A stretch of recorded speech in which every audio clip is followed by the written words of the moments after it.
नमस्कार, आप देख रहे हैं संदेश तक झारखंड। तो वक्त हो गया है सुबह के ताजा बड़े खबरों को जानने का। यदि आप हमारे चैनल पे नए हैं तो चैनल को सब्सक्राइब करके बेल घंटी दबा दीजिए ताकि हम आपके लिए ऐसी वीडियो रोज लाते रहें। झारखंड के बड़े खबरों में सबसे पहले झारखंड के कोरोना अपडेट देखते हैं। टोटल मरीजों की संख्या 50,320 है। ठीक होने वालों की संख्या 35,340 हो चुका है। वहीं मरने वालों की बात करें 450 लोग कोरोना की वजह से मारे गए हैं और अभी भी 14,430 लोग संक्रमित हैं। तो दोस्तों आज हमने आपको झारखंड के ताजा कोरोना अपडेट बताया। चलिए चलते हैं झारखंड के अगले बड़ी खबर की ओर। झारखंड से बड़ी खबर है बिजली को लेकर, तो इस खबर को विस्तार से देखिए, हमारे साथ बने रहिए। खबर पसंद आए तो चैनल को सब्सक्राइब करके बेल घंटी दबा दीजिएगा क्योंकि हम आपके लिए रोज मेहनत करके ऐसे खबर लाते हैं। दोस्तों लॉकडाउन अवधि के बिजली बिल पर राहत देना है या नहीं, फैसला सुरक्षित रखा गया है। आम उपभोक्ताओं को राहत देने पर जोर दिया जा रहा है। दोस्तों ऊर्जा विभाग के प्रस्ताव पर नियामक आयोग में सुनवाई पूरी। लॉकडाउन अवधि के बिजली बिल पर उपभोक्ताओं को राहत दी जाए या नहीं दी जाए, ऊर्जा विभाग के इस प्रस्ताव पर शुक्रवार विद्युत नियामक आयोग ने सुनवाई पूरी हो गई है, लेकिन आयोग ने अपना फैसला सुरक्षित रख लिया है। सुनवाई में सुजाता सिनेमा हॉल के वकील MS मित्तल चैम्बर की तरफ से सुमित गाड़ोदिया ने हिस्सा लिया है। जेसिया की तरफ से अजय भंडारी ने कहा, छोटे उपभोक्ताओं के हितों को ध्यान में रखकर आयोग फैसला करे। ऐसा न कि उद्योगों का फिक्स चार्ज माफ हो जाए और उसका बोझ आम उपभोक्ताओं और छोटे दुकानदारों पर डाल दिया जाए।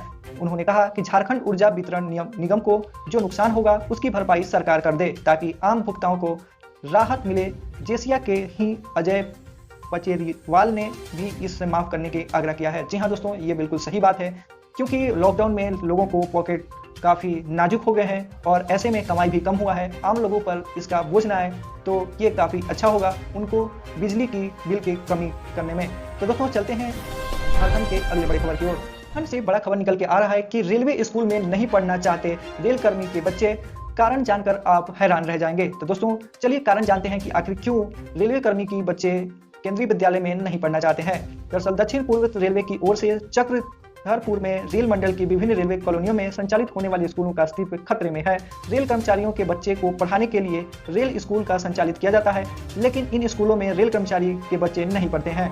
रेल स्कूल संचालित करने का मानक तय किया गया है कि जिन स्कूलों में कम से कम 25 रेल कर्मचारी के बच्चे होने चाहिए, लेकिन किसी भी स्कूल में रेल कर्मचारियों के 25 बच्चे ने दाखिला नहीं लिया। लगभग 90% बाहरी बच्चे पढ़ते हैं। चक्रधरपुर, टाटानगर, सीनी, बंडा मुंडा और झारसुगुड़ा में लगभग 7 स्कूल का संचालन रेलवे कार्मिक विभाग करता है ताकि रेलवे कर्मचारी के बच्चों को पढ़ाई में कोई समस्या न हो। टाटानगर में रेलवे मिश्रित उच्च विद्यालय में केवल 11 बच्चे रेलवे कर्मचारी के पढ़ते हैं। पिछले दिनों रेलवे कार्मिक विभाग की तरफ से रेल कर्मचारियों की अपील की गई कि कम से कम 25 बच्चों का जरूर एडमिशन कराएं ताकि स्कूल चलाने का उद्देश्य सफल हो। तो दोस्तों इनकी गुणवत्ता को लेकर काफी सवाल उठ रहे हैं, तो ऐसे में वहां पर बच्चे नहीं पढ़ना चाहते। तो दोस्तों इसको दुरुस्त करने की जरूरत है।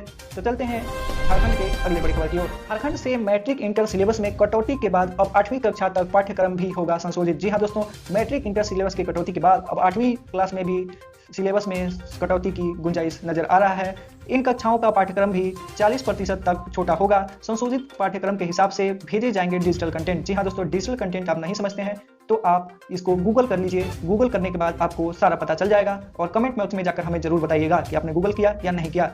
मैट्रिक और इंटर के सिलेबस में कटौती करने के लिए बाद शिक्षा विभाग ने तय किया कि अब 8वीं कक्षा तक पाठ्यक्रम भी संशोधित किया जाएगा। इन कक्षाओं का पाठ्यक्रम भी 40% तक घटा दिया जाएगा।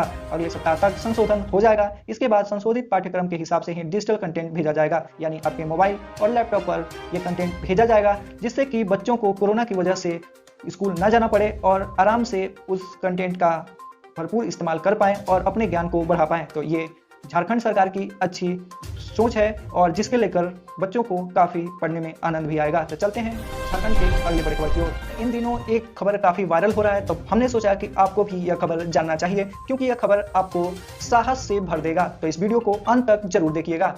मदद के लिए उठे हैं हाथ, साहसिक सफर देख अडानी फाउंडेशन ने गर्भवती महिला को विमान से लाने का किया इंतजाम। जी हाँ दोस्तों, बात कुछ ऐसा है कि पत्नी को परीक्षा दिलाने के लिए 1176 किलोमीटर दूर स्कूटी चलाकर गोड्डा से ग्वालियर गए थे। ग्वालियर से हैदराबाद होते हुए रांची पहुंचेंगे। स्कूटी भी रांची तक पहुंचने की जिम्मेदारी अडानी फाउंडेशन ने ले लिया है। झारखंड के गोड्डा निवासी धनंजय हेमरथ 7 महीने की गर्भवती पत्नी को डीएड की परीक्षा दिलाने के लिए 1176 किलोमीटर दूर, जी हाँ दोस्तों, आप एक बार फिर मैं दोहराता हूँ, 1176 किलोमीटर दूर मध्य प्रदेश के ग्वालियर स्कूटी चलाकर पहुंचे थे, जो कि एक प्रेरणापूर्ण कहानी है। तो दोस्तों ऐसे में आपको इनकी साहस की दाद देनी पड़ेगी, लेकिन अब वे हवाई जहाज से घर लौटेंगे क्योंकि उन्होंने ये काम अडानी फाउंडेशन ने उनको घर पहुंचाने का कार्य किया है। तो दोस्तों फाउंडेशन ने हवाई यात्रा के लिए प्लेन के टिकट भी भेज दिए हैं। हालांकि फाउंडेशन ने ग्वालियर से सीधे झारखंड तक सीधी फ्लाइट न होने के कारण 16 सितंबर के टिकट बुक कराए हैं। दोनों ग्वालियर से हैदराबाद होते हुए रांची एयरपोर्ट पहुंच जाएंगे। तो दोस्तों ये काफ़ी खबर वायरल हो रहा था, तो हमने सोचा कि आपको भी ये खबर जानना चाहिए और इनकी जो साहस है उनसे आपको भी प्रेरणा लेना चाहिए।